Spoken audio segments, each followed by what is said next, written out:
السلام عليكم البنات، كي دايرين؟ لاباس عليكم خواتاتي الزوينات، احلى متتبعات، وحشتكم بزاف.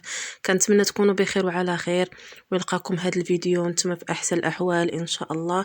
نهار جديد وفيديو جديد، وكيف العاده غادي نبداوه بالصلاه والسلام على الحبيب. اللهم صل وسلم وبارك على سيدنا محمد. احسن حاجه نبداو بها النهار ديالنا هي الصلاه على النبي.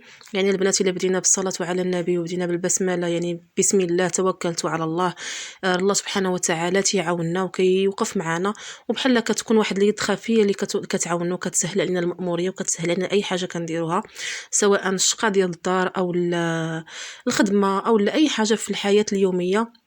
ملي كنذكروا فيها اسم الله سبحانه وتعالى كتكون بحال تيعاوننا شي حد، الله سبحانه وتعالى كيعاوننا بهذا ديالو، يعني بحال كتكون واحد اليد خفيه كتعاوننا وكتسهل علينا اي حاجه تنديرها سبحان الله.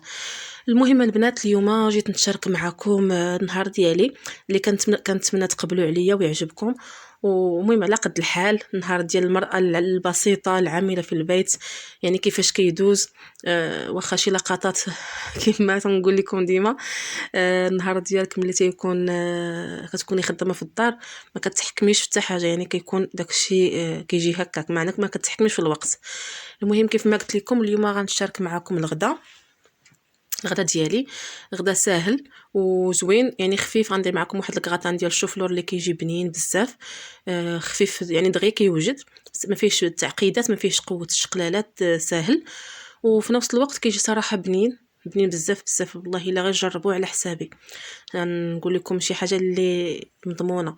المهم كيف ما كتشوفوا راني درت الشوفلور كيتسلق في الماء والملحه حتى فوق البوطه كيتسلق. بين ما كيتسلق هو انا خديت هذيك الحدقه ديالي، درت فيها البصله والربيع والثومه وشلطتهم مزيان، وخديت واحد المقله درت فيها شويه ديال الزيت، ولحت ديك البصله باش انها تشحر في ديك المقله مع ديك الزويته.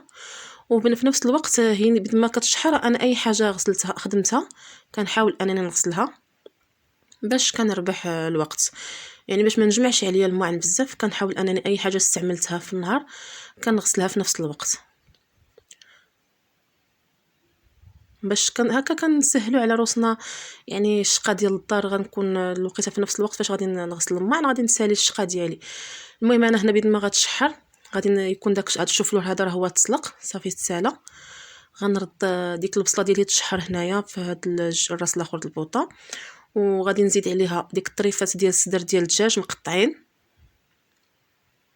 ممكن انكم تستعملوا الكفته، كيف ما ممكن انكم تستعملوا لاداند، يعني اللي كان سواء صدر ديال الدجاج ولا كفته ولا لاداند اللي كان، مهم كلشي كيقضي الغرض. غير هو انا تيعجبني بصدر ديال الدجاج كيجي احسن. فهاد الاثناء هادي انا غنمشي نصفي ديك الشوفلور، غنمشي نديرو تصفى. كيف ما كتشوفوا طلقت الماء بارد هو الاول، حيت مثلا ما خصناش نطلقوا الماء سخون، الماء طايب هكاك نلوحوه نيشان، كنقولوا ديما بسم الله وكنطلقوا الماء بارد هو الاول، وعاد كنهزوا داكشي الماء طايب كنطلقوه. وكيف ما قلت لكم اي حاجه استعملتها كنحاول انني نغسلها بهذه الطريقه هذه، يعني كتكون عندي كنربح الوقت، وكيكون عندي يعني فاش غادي نسالي الشقه ديالي وغنسالي الخدمه، ويعني الغدا ديالي غادي نساليه غنكون في نفس الوقت ساليت الغسيل ديال الماعن وربحت الوقت انني كنسالي الماعن دغيا. كتكون فاش كنسالي الغدا كنلقى راسي راه حتى الكوزينه جمعتها وما عنديش الروينه. بهذه الطريقه هذه بحال كنربح الوقت، بحال تيعاوننا شي حد، يعني بحال شي حد كيغسل ديال الماء ما تنحسش واش انا اللي غسلتهم، كيبان لي بحال شي حد اللي عاوني. المهم هنايا انا كنحرك ديك اللحم حتى كيبان لي ديك اللحم راه يعني دخلوا الطياب، ما بقاش يعني بدا كيطيب.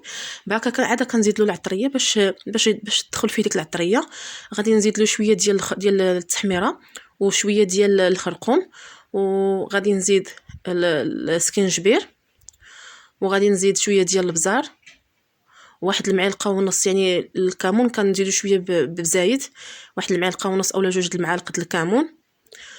وغادي نزيد واحد شويه ديال السودانيه، هنا اختياريه، الا كتاكلوا السودانيه يعني كتاكلوا الحار زيدوها، ما كتاكلوش ما صافي ماشي ضروري انكم تزيدوها. صافي تنبدا نحرك ديك الخليط ديالي مزيان. باش هكا كيدخل ديك اللحم، كتدخلو ديك العطريه كيتشربها وكيولي يعني كتدخلو ديك البنه د العطريه. هنا كيف ما شفتوا انا ما درتش الملحه، حيت انا اصلا عندي اللحم فيه الملحه يعني مالح، ملحه من قبل بالملحه والحامض. صافي طلق الملحه ديالو، فداكشي علاش ما زدتش انا الملحه. صافي هنا انا غنطفي على ديك الدجاج، صافي طفيت عليه راه طاب، غنخليه على جنب. هنايا انا صافي جبت ديك الشوفلور اللي مسلوق وزدت عليه الربيع وشويه ديال الابزار. بما انه سلقنا في الاول في الماء والملحه، صافي ما غاديش نزيد الملحه. غادي نحاول انني نخلط مزيان نمعسو، بحال كيرجع بشكل بوغي يعني. المهم كتمعسي سواء بالفرشيط ولا باللي كان، المهم ولا دوزي في هذا. صافي نخلط مزيان وغادي نجيب ديك المول اللي غندخل الفران. ما غاديش ندهنو ما حتى حاجه، غنخدمو نيشان. هنا كيف ما كتشوفوا راه عندي البطاطا مقليه ما تشاركاش معكم، وعندي لاصوص ديال المطيشه ماشي ضروريه يعني، الا كان بها ما كانتش ماشي ضروري. انا غير كانت شايطه عندي واحد شويه وقلت غنخدمها بلا ما تبقى تضيع. المهم هنا كيف ما كتشوفوا داك الدنجال داك الشوفلور راني قسمته على جوج، نص الكميه درتها في المول. كيف ما كتشوفوا راني ما دهنتش المول يعني ما غاديش يلصق. وغادي نزيد عليه واحد جوج معالق ديال لاصوص يعني، حيت قلت لكم كيف ما قلت لكم اختياريه هي انا كاينه عندي. وغادي نزيد نصف كميه د البطاطا مقليه، انا قطعتها مربعات وقليتها، وغادي نوزعها بالنسبه لكم نتوما كديروا الكميه اللي بغيتو ديال البطاطا. وغادي نزيد ديك الطريفات ديال الصدر ديال الدجاج مع البصله اللي شحرنا، غندوزهم كلهم في المول يعني. غادي نغطي داك الشوفلور غنغطيه كامل، وغادي نزيد ديك البطاطا اللي بقات ليا نحاول انني نوزعها على المول كله. ومن بعد كنزيد عليها داكشي اللي بقى لي ديال الشوفلور، غنحاول انني نغطي به ديك البطاطا وديك اللحم اللي ديك الطريفات ديال الدجاج والبصله مع البطاطا. نحاول انني ديك الشوفلور نغطيه بهم كاملين، ونحاول انني نقاد الوجه ديالو يعني نساوي الوجه ديالو بديك المعلقه. هنا الا عندكم هذا فروماج محكوك ممكن انكم تزيدوه، ما عندكمش ممكن ديروا في حالي اللي يعني تكتافيو مره كتمشي لي الهضره. المهم تكتافيو غير بهكا بفرomage ديال الساندويتش اللي انا كنتوفر عندي هذا النهار، درتو غير هو، ما بقاش عندي الفرomage محكوك. صافي انا غدات ليها هنايا الفرomage وغندخلو للفران باش يطيب. صراحه راه كيجي غزال البنات، ديك الكغطان غير جربوه. هنايا انا اليوم يعني الثالث سيمانه، داكشي اللي بقى ليا ديال الديسير غنخدمو. بقى لي هنا الرمان وعندي تفاح مقطع وواحد البنانات، واحد 3 البنانات مقطعين، وشويه ديال المكور يعني قطعته طريفه رقاقين يعني رقاق بزاف. هكا كنستغل ديك البقايا ديال الديسي اللي كيبقاو لي في الثالث السيمانه. هنايا درت بهم وزدت ليهم واحد الياغورت وغنخلط كل شيء. وحنا درنا الديسير ديالنا يعني باش ما يبقاش، غنحط جوج تفاحات، واحد غياكلها يعني بقاو ليه ما يعني كتستغلي هكا. فاش كيكون عندك ديسير قليل ولا ما كافيش انك تحطيه بهذه الطريقه هذه بحال كل واحد كياكل منه شي شويه، وبطريقه في نفس الوقت كيجي بنين وزوين. صافي هنا انا في العادي كنزيد معاه شويه ديال الزبيب اولا الكركاع اولا اللوز، المهم اللي عندي في المكسرات كنزيدهم معاه. ولكن اليوم ما متوفرينش عندي صراحه، اكتفيت غير بطريفات البنان والتفاح والرمان والمكور، خلطتهم وزدت عليهم كما قلت لكم الياغورت كيبقى اختياري سواء ديال الفاني اولا ديال البنان. وهنا قدمت الغدا ديالي هو هذا كيف ما كتشوفوا. مرحبا بكم معايا، كنتمنى يعجبكم. ديك لا سالاد راني درتها في الكويسات. وهذا الكغطان ديالي كيجي غزال بزاف، غير جربوه. صدعتكم الكغطان ديالي لا سالاد ديالي، قول لي راه عرفنا كلشي ديالك بلا ما تبرزطينا بديالي راه عرفناه ديالك. المهم ها هو كيجي على هذا الشكل هذا وكيجي غزال، غير جربوه تيجي صراحه بنين بزاف. كنتمنى تجربوه ويعجبكم. انا اليوم راه الام ديالي صايمه وكاين عندي راه دابا انا كنتغدى انا والزوج ديالي، وكاين عندي بنت خالتي كنتغداو عفوا بنت خالي. وبما ان الام ديالي صايمه في مور الغدا ارتحينا شي شويه ونط انني غادي نوجد ليها يعني نوجدوا الكوتي لينا في نفس الوقت. غادي تفطر هي المغرب، يعني من مول الغدا خدمت واحد شويه وارتحينا، جمعنا الدنيا والروينه اللي كتكون ديال هذا الغدا. خصنا ديك المعلم باش تغدينا وسالينا. نط نوجد واحد الكوتي، شي كوتي خفيف هكا، يعني باش انني هي تفطر المغرب وحنا نديرو الكوتي معاها. صافي يعني قلت غنوجد واحد الكيكه اللي سهله كيف ما قلت لكم. انا نحاول انني ندير لكم هكا لي كيك بدون فرن اللي تيكونوا ساهلين خفاف ودغيا تيوجدوا. هاد النوبه غنوجد معكم كيكه اللي كطيب في الكاسرونه، يعني غير فوق البوطه، ما نحتاج انك تدخلي لها المول، لا ما عندكش المول، ما كايناش الفران، خاويه البوطه، المهم اي سبب كان غادي تعتقي راسك وديري كيكه الا تشهيتيها. كيف ما كتشوفوا انا درت جوج ديال البيضات، ضربتهم مزيان، من بعد زدت ليهم كاس ما كامل ما عامرش مزيان ديال سنيده، وخلطت مزيان. كنحاول انني نطرب يعني مزيان باش يندمجوا.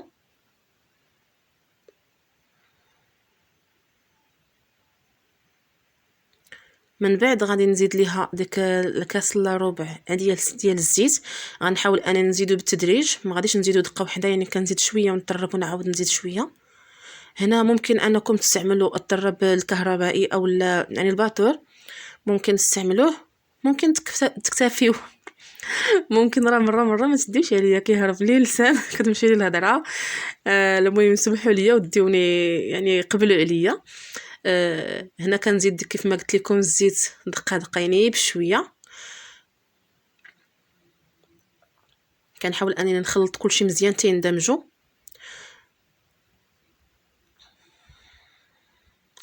من بعد غادي نزيد داك الكاس ديال الحليب وغنخلط مزيان كلشي، يعني العناصر كامله تتندمج.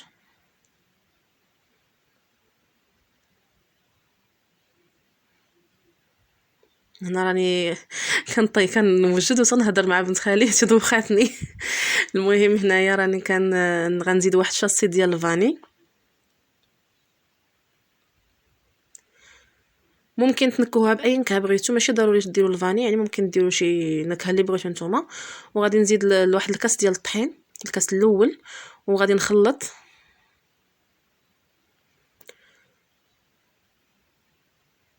هنا الطحين تيبقى كيف ما قلت لكم، راه تيبقى الطحين على حسب على حسب يعني الخليط وعلى حسب النوعيه ديال الطحين. هنا زدت الكاس الثاني وغادي ندير جوج خمارات حمر.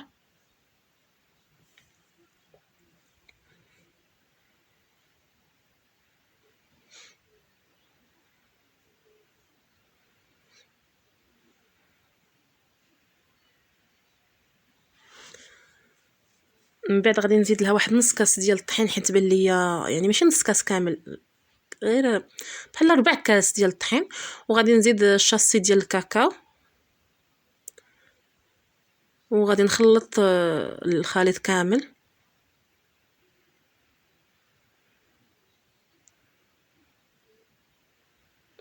هنا كنحاول اني نخلط باش يدخل ديك الكاكاو يندمج، يعني يجيني اللون الخليط كله مندمج. هنايا بعد ما خلطت كلشي كيف ما كتشوفوا جبت كاسرونه، راني دهنتها بالزيت ورشيتها بالطحين، وجبت كاس حطيته في الوسط ديالها مقلوب كيف ما كتشوفوا.